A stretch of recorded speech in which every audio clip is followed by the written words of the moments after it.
Hey everybody, welcome back to part 2 of our Friday Diecast reviews, and this one we're going to be taking a look at is William Byron's 2022 Atlanta win from the Folds of Honor Quick Trip 500.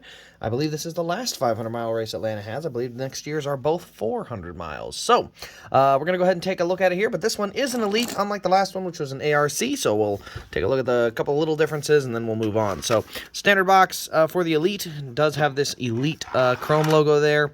The other one said just Lionel Racing, and then the other difference here, you see RCCA Elite, and then the gold sticker that says William Byron, number 24, Liberty University Atlanta win, 2022 Camaro, one of 383. So that's kind of the only difference on the box end of it.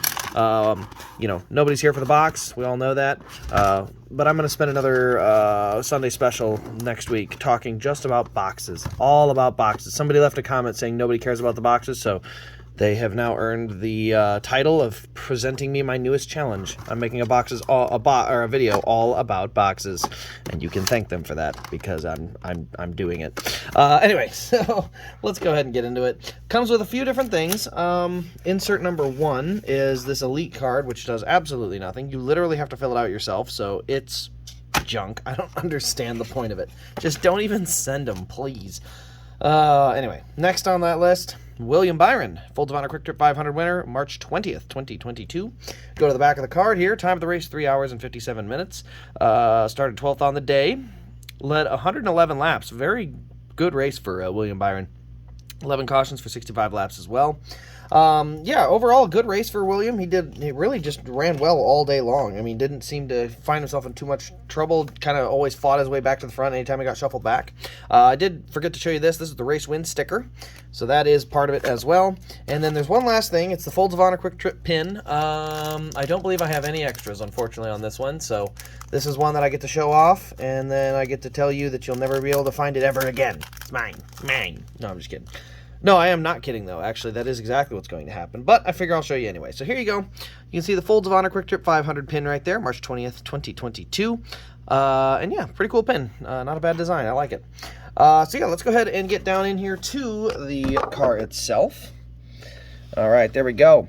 So, as we take a look at this car here, you can see we have the gunmetal chrome wheels. And I will say something new on this. I do see, I don't know if that's supposed to be red tape or red confetti, but there's something on the rims. This is the first car so far I've seen that has markings on the rims, so I'm not sure what that means. Like I said, I don't even know if that's confetti or what that's supposed to be, but we have marks on the rims, so I guess that's something we could see in the future. So I was honestly I'm a little surprised at that.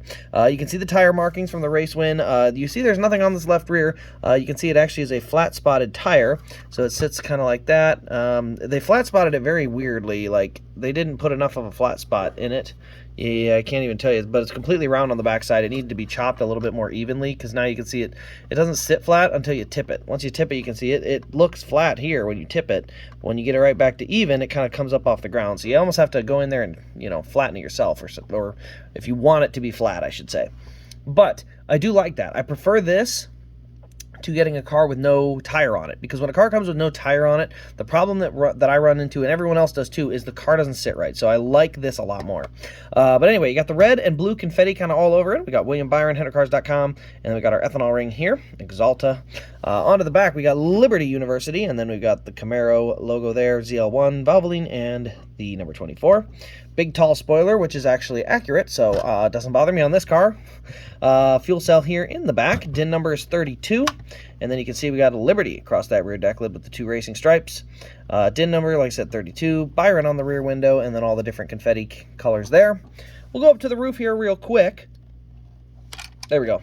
Roof flaps do pop open, you can see them there, and then you can see all the confetti that is up along the roof, as well as, hard to see, but there are Liberty University logos there. That is around the front-facing camera. Onto the windshield, we've got Byron and Chevy, and then you can see all that blue and red confetti again, which, honestly, the blue and red confetti works perfectly on a blue, red, white, and blue car. Just a great blend, which makes the race one almost look even better. No, I had to look inside. Here you can see we got Liberty University covered with confetti, but unfortunately they got the vents here, which I'm not a fan of them aesthetically. I guess they do serve a purpose in the race. But you can see on the nose, there's really not a lot of or like rubber particles or race damage or anything. The thing was, Atlanta was brand new when this race took place, so the tires basically didn't wear. And because the tires didn't wear, you basically got this situation where, like, look at it. There's like nothing on it. I mean, it's just so clean. So yeah, that issue is a little, I don't want to say disappointing because it's a story of a race, but still. I will say the right rear, you can see that there's no Goodyear lettering left on that one either. There is a little here on the front. You can see the Goodyear Eagle there. Liberty University, there's that stripe for where the jack goes. Exhaust there, and then you got Liberty across here. I do like this Liberty scheme a little bit more than last year's. And that's with number placement being taken into account, which is the weird part. Because I still like this one better. I don't know if it's the white base color that I like so much more. I think it was just I didn't care for the blue. Like the primary blue color for Liberty, just to me, not my thing. So anyway, back to the front. You can see we got the opening there on the grill, a couple pieces of confetti there. We'll go ahead and take a look inside the hood where we can have our engine detail. And there you can see the silver valve cover. You can see those little holes. That's for plug wires if you ever want to install those later. There you can see the air box and then the air filter. So you got a lot of that kind of covering up the rest of the car. But it is an individual engine. It's not like the ARC where it's kind of more of a block. Now I'm not going to get it out. I was going to pull the ARC out and compare them, but we'll do that in a later video. Underneath here, you can see this is the plastic guard that goes underneath. It is still a metal chassis. You can see the metal chassis back there. Take these 4 screws out, and that plastic cover comes off, and then you can see the metal chassis. So you can see we got functioning rear suspension, functioning turn, and a little bit of a functioning front suspension. It functions, there's just less movement in the front. But yeah, overall it's a really solid race version. I definitely prefer this one to the Martinsville win. Now the Martinsville win paint scheme I think is worse. That might be the biggest reason why. But overall, I prefer this Atlanta one for William Byron. I still think his best win thus far is last year's Homestead. I love that Exalta car in terms of the detail to it. But yeah, overall, definitely a decent race win. I don't know if it's going to reach top 10 of the year. You know, I've seen kind of some of the renders and stuff of what cars are going to be coming out throughout the year.